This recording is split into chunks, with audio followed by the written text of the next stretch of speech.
So here I have done some rows of only knit stitch, and as you can see from the edge, it is nice and not knotty.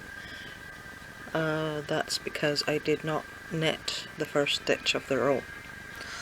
So if you only use the knit stitch, then what you make looks exactly the same on both sides. However, let's say we want one side to look like only knit stitches and one side to look like only purl stitches. So the secret here is that when we knit a stitch on the right side, then on the other side it will look like a purl.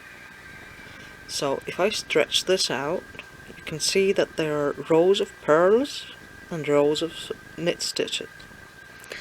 So how do we purl? Firstly, I will pull the first stitch over, just like that. And now the important bit is that when we knit, then we keep the yarn behind the left needle, but when we purl, it is in front of the left needle.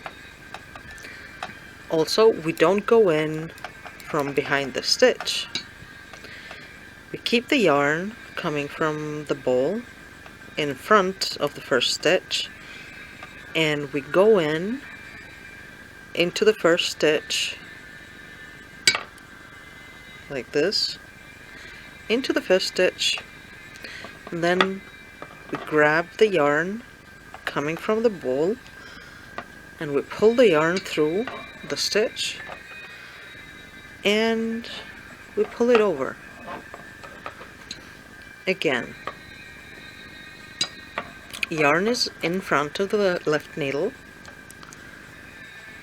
We put the right needle in so that the sharp bits are facing away from each other. And then we take the yarn coming from the ball, we pull it through, and we pull the stitch across.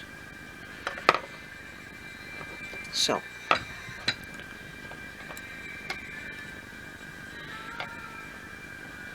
yarn in front of the needle, right needle goes in, right needle grabs the yarn, yarn goes through the stitch and over. So we do this until the end of the row, then we turn the piece over, we lift over the first stitch, and we knit one row. Again, after knitting one row, we turn the work over again, and then we purl one row.